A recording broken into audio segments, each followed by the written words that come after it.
Greetings and welcome to the summer quarter here at South Seattle Community College. This is Rebecca McCarthy for your English 102 online course. Today I want to talk to you a little bit about choosing your paper topic. Now unfortunately we are only together for 8 weeks, which means we have to kind of put a lot of work in a short period of time, and that kind of puts us at a disadvantage. Unfortunately, this also means that we cannot diddle around or take our time with doing things such as coming up with our paper topics. So here we are in the first week, and we are off to a running start, and I'm going to get you going on your paper topic. Consider that the final paper for this class is an academic argument paper.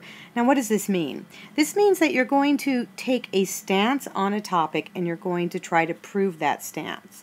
Think of it as a debate. You have an opinion as an author and you think you have enough evidence to support your opinion, and so you're going to try to prove it, changing the opinion to fact for your reader.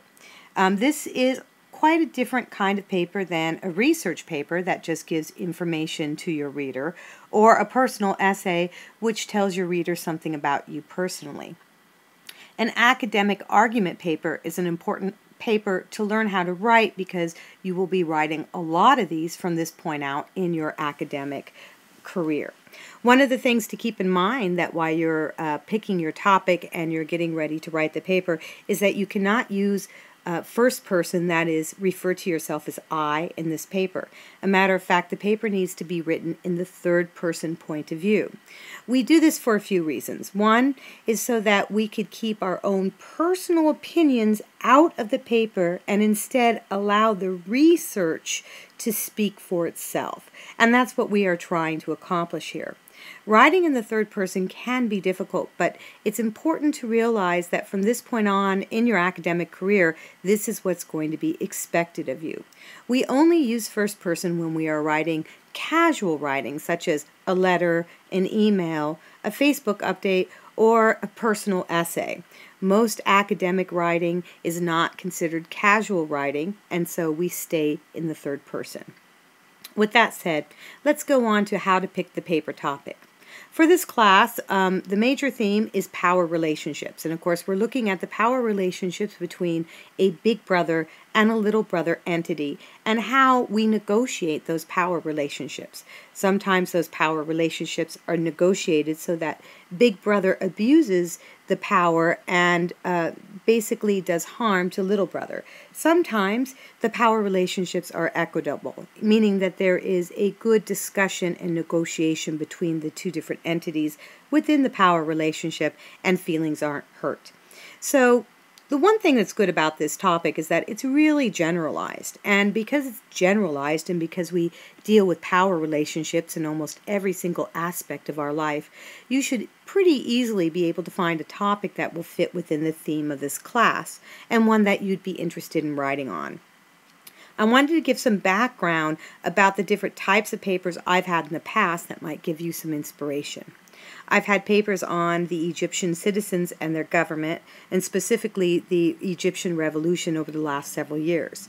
Indeed, you could write about just about any nation and how that nation has a relationship with its citizens. For example, you could write about the United States and the United States' social and political relationship with its citizens, North Korea and its relationship with its citizens, China and its relationship with its citizens.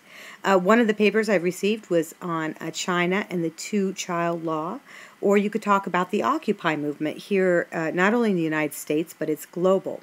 Gender relationships in the United States, gender relationships in a different country, such as Ireland or Japan or North Korea or China or the Middle East, anywhere you would like to talk about it. Gender relationships and different religions. Religion and how its hierarchy affects believers. You could look at specific church hierarchy relationships as well. Parents and children, siblings. These are all different relationships which have very obvious power play going on. One thing I suggest is that you personalize the topic for yourself so that you are really interested in writing the paper that's been assigned. And you can do this many ways, but I often suggest that students do this for in connection to their professional interests. So consider why you are at South Seattle Community College and what you hope to do in your professional life. Look towards that moment in your professional life and try to find power relationships there that you can write on today.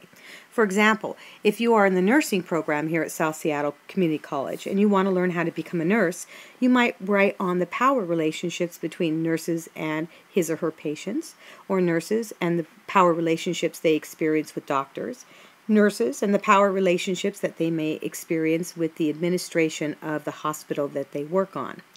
If you are a chef, maybe you look at the power relationships between a chef and the hotel, a chef and other cooks within the department, or a chef and in relationship to the other people who work in the restaurant. For example, restaurant managers, wait staff, so on and so forth.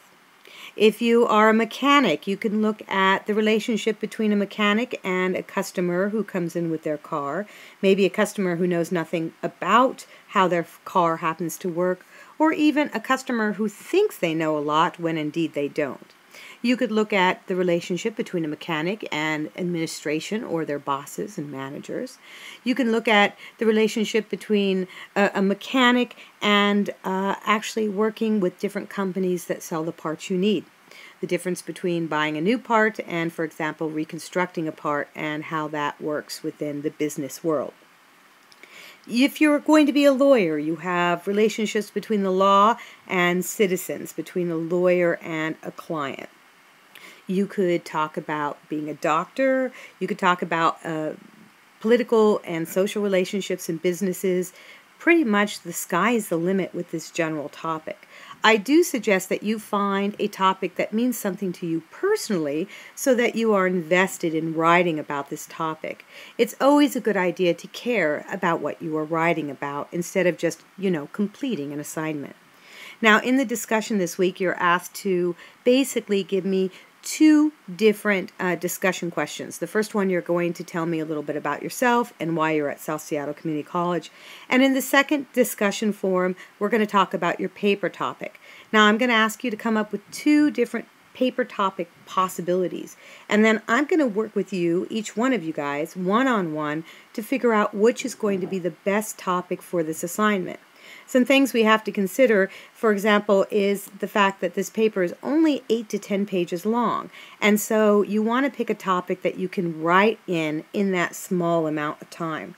Also, we want to consider whether or not the topic has enough room for research, and if there's enough research out there for you to be able to write this topic.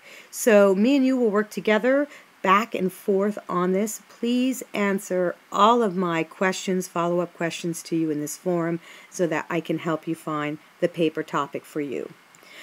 Finally, we want to make sure that once we have our paper topic that we don't change our mind on it. And this is only because we only have 8 weeks together, and this class is designed to teach you how to write an academic paper through different steps.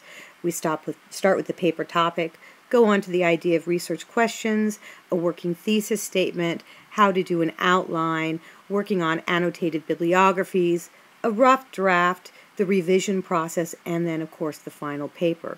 Because we only have 2 weeks together, we only have a very short amount of time to go through each one of these steps, but I want to make sure we don't miss a step. And unfortunately, if you change your paper topic, there's a good chance we will miss a step. So once the paper topic is chosen, you're going to have to go with it, okay?